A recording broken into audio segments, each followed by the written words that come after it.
let's hear the question from this very low-rated anchor at CNN. Do you plan to ask President Low-rated. Bukele to help return the man who your administration says was mistakenly Which one is that? deported? The man who was mistakenly deported to El Salvador? Well, let me ask Pam, would you answer that question? Sure, President. First and foremost, he was illegally in our country. He had been illegally in our country. And in 2019, two courts, an immigration court and an appellate immigration court, ruled that he was a member of MS-13 and he was illegally in our country. Right now, it was additional paperwork had needed to be done. That's up to El Salvador if they want to return him. That's not up to us. The Supreme Court ruled, President, that if, as El Salvador wants to return him, this is international matters, foreign affairs, if they wanted to return him, we would facilitate it, meaning provide a plane. So will you return him, And President Bukele? you are doing a great job. Thank you, Thank Pam. Stephen Miller, wait a minute. Could you just also respond to that question? Because, it's asked by CNN, and they always ask it with a slant, because they're totally slanted, because they don't know what's happening. That's why nobody's watching them. But would you answer that question also, please? Yes, gladly. So, as Pam mentioned, there's an illegal alien from El Salvador. So, with respect to you, he's a citizen of El Salvador.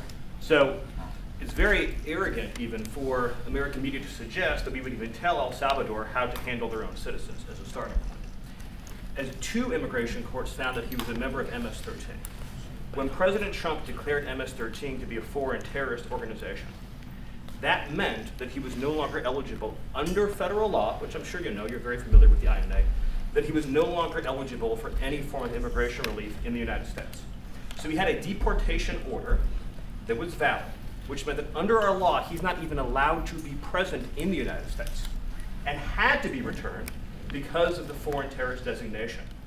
This issue was then, by a district court judge, completely inverted, and a district court judge tried to tell the administration that they had to kidnap a citizen of El Salvador and fly him back here.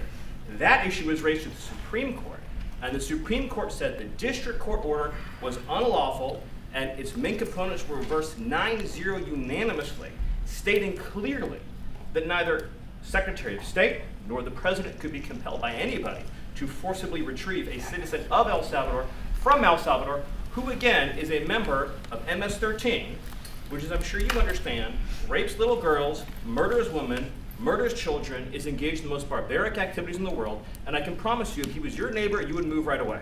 So you don't plan But to the ask Supreme for Court's permission asking getting that? to, And that- what was the Facilitate ruling extradition? in the Supreme Court, Steve? Was it 9-0? Yes, it was a 9-0 In our favor? in our favor against the district court ruling, saying that no district court has the power to compel the foreign policy function of the United States. As Pam said, the ruling solely stated that if this individual, at El Salvador's sole discretion, was sent back to our country, that we could deport him a second time. Well, No version of this legally ends up with him ever living here because he is a citizen of El Salvador. That is the president of El Salvador. Your questions about it, per the court, can only be directed to him. I asked ¿Usted lo President liberaría, Bukele, Presidente what do you- Bukele? Can President Bukele weigh in on this? Do you plan to return him? Well, I'm suppose you're not suggesting that I smuggle a terrorist into the United States, right? It's only How zero. can I smuggle, how can I return him to the United States? Like, I smuggle him into the United States, or whether, of course, I'm not gonna do it. It's like, the question is preposterous. How can I smuggle a terrorist into the United States? I don't have the power to return him to the United States. but you could release him inside El Salvador. Yeah, but I'm not releasing, we're not very fond of releasing terrorists into our country. We just turned the murder capital of the world to the safest country in the Western Hemisphere, and you want us to go back into the releasing criminals so we can go back to being the murder capital of the world? That's not going to happen. Well, they'd love to have a criminal, Yeah, released into our I mean, country. there's So a fascination. They would love it, but Yeah. they're sick, these are sick people. Marco, do you have something to say? Yeah, I mean, Stephen outlined it. I don't understand what the confusion is. This individual is a citizen of El Salvador. He was illegally in the United States and was returned to his country. That's where you deport people, back to their country of origin. Except for Venezuela, that was refusing to take people back, or places like that. I can tell you this, Mr. President. No, the foreign policy of the United States is conducted by the President of the United States, not by a court. And no court in the United States has a right to conduct the foreign policy of the United States. It's that simple. End of The court story. specifically said And that's it what the couldn't be Supreme Court sent held, back by to the El way, to Salvador, Marco's though. point. The Supreme Court said exactly what Marco said, that no court has the authority to compel the foreign policy function of the United States. We won a case 9-0, and people like CNN are portraying it as a loss, as usual, because they want foreign terrorists in the country who kidnap women and children. But President Trump, his policy is foreign terrorists that are here illegally get expelled from the country, which, by the way, is a 90-10 issue. Well, Mr. President, you said that if the Supreme Court said someone needed to be returned, that you would abide by that. You said that on Air Force One just a few days ago. And How they long said do we that have to it answer must this be question crystal from clear. you? Why don't you just say, isn't it wonderful that we're keeping criminals out of our country? Why can't you just say that? Well, it's illegal Why to do you say go Florida is over clear and on over, it. and that's why nobody watches you anymore? You know, you have no credibility. Please, go ahead. President Trump, thank you so much. How many illegal criminals are you planning on exporting to El Salvador? And President Bukele, how many are you willing to take from the U.S.? As many as possible. And I just asked the president, you know, it's this massive complex that he built, jail complex. I said, can you build some more of them, please? As many as we can get out of our country that were allowed in here by incompetent Joe Biden through open borders. Open borders. You probably hear open borders and you can't even understand it because nobody can understand it. Nobody smart or with common sense can understand it. So we have millions of people that should not be in this country that are dangerous. Not just people, because we have people, but we have millions of people that are murderers, drug dealers. They've been allowed to come into our country by other countries that were very smart. When they heard that this very low IQ president, and by the way, I took my cognitive exam as part of my physical exam, and I got the highest mark, and one of the doctors said, sir, I've never seen anybody get that kind of, that was the highest mark. I hope you're happy with that, although they haven't been bugging me too much to take a cognitive, but I did do my physical and it was released. I hope you're all happy with it. I notice there's no question, so probably you are. But the cognitive, they said to me, sir, would you like to take a cognitive test? I said, did Biden take one? No. Did anybody take one? No, not too many people took them. I said, what about Obama? Did he take one? No, he didn't take one either. I said, let me be the only one to take one. But I've actually taken them 3 times already. I like taking them because they're not too tough for me to take. But we had a great physical exam, so I knew you were going to ask that. And the doctors who are total professionals, Walter Reed Medical Center, they're great people. And I visited a soldier that was badly wounded, incredible soldier, lost his leg, and we spent a lot of time with him. I mean, great with his mother, and it was really a very great thing. They do a phenomenal job. I just want to say, Walter Reed, I was there for, 5-6 hours. You were there with me. But I took a full physical, and it came out perfecto, so that's good. That means you've got me for a little longer. Would the U.S. be willing to pay for those facilities to be opened if new ones were to be built? I'd do something, we'd help them out, yeah. We have one. They're great facilities, very strong facilities, and they don't play games. I'd like to go a step further. I mean, I said it to Pam, I don't know what the laws are, we always have to obey the laws, but we also have homegrown criminals that push people into subways, that hit elderly ladies on the back of the head with a baseball bat when they're not looking, that are absolute monsters. I'd like to include them in the group of people to get them out of the country, but you'll have to be looking at the laws on that, Steve, okay? President, How essential is it for you guys to be locking up these prisoners? And do you think more presidents should follow suit like you guys as far as taking a hard stance on crime in the United States? Well, I do. I think everybody has to. I mean, the president said it better than anybody. He said, you know, you have liberty and you have to have liberty, but to have liberty, not everybody is gonna be good. And you know, some are bad because they're sick. They're mentally deranged, they're bad. Why do you think And you have to take them, if you're gonna have a country, you're gonna have to take those people out. And we've been doing that. But this was like an unforced error, they would call it, where we had people that may hate our country, or maybe they're just stupid people. I think they're probably stupid people more so.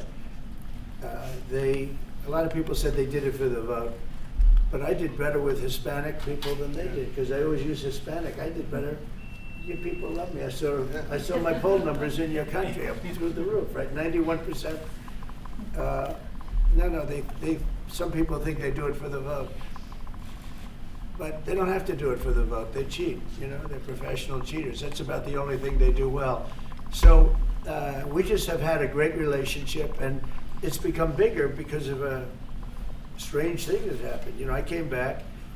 We had no war in Ukraine. We had no war we had no October 7th Middle East problem. We had nothing. We had no inflation. We didn't have the Afghanistan, most embarrassing moment in the history of our country, the Afghanistan, not withdrawing, because I would have been out, I had it all set to bring people out with dignity and pride. That was the worst, most embarrassing moment in the history of our country, Afghanistan. We didn't have any of that.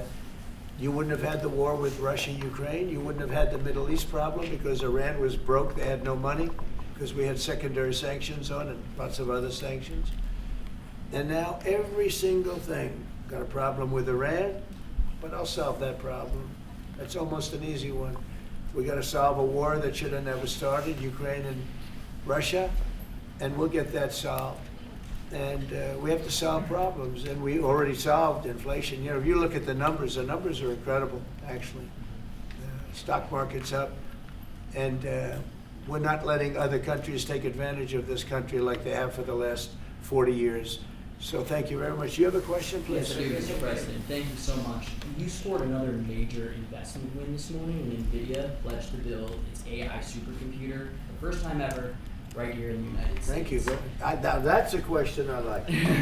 That's true. What is your reaction to this announcement, sir, and how will this positively benefit Americans across the entire country? Well, it's one of the biggest announcements you'll ever hear, because NVIDIA, as you know, controls that almost the entire sector, which is one of the most important sectors in the world, between chips and semiconductors and everything else. And they're the biggest.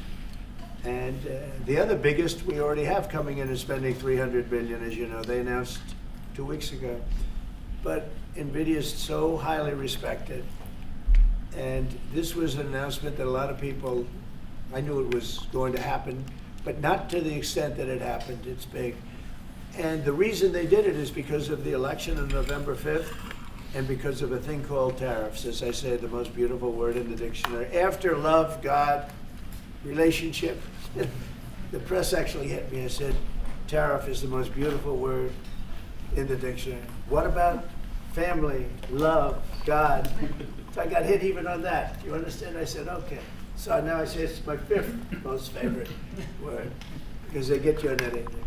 But no, that NVIDIA, it's one of the great companies of the world. Modern, super modern companies, controls segments that nobody, sort of controls the world in a sense, and they're coming in here in the biggest way with hundreds of billions of dollars. Not like millions of dollars, hundreds of billions of dollars, and I'm honored by it. And I want to thank Jensen and all of the people that we deal with. They're great people, they're brilliant people. And without tariffs, they wouldn't be doing it. Thank you very much. President, Yeah, please, go ahead. Considering additional sanctions against Russia after their latest attack, and do you have an update on the rate and when you might announce something? Well, I already have sanctions on Russia. I put them there. If you remember, Nord Stream 2, that's the big pipeline that goes through Europe. I stopped it. That's Russia's pipeline, the largest pipeline, I think, in the world. Goes to Germany. And I stopped it. And when Biden came in, he approved it. And then they say, oh, I'm friendly with Russia. No. Putin said, if you're my friend, I'd hate to see you when you're my enemy. I stopped the biggest economic job they ever had. I stopped it cold, right? It was dead. You know that, right? And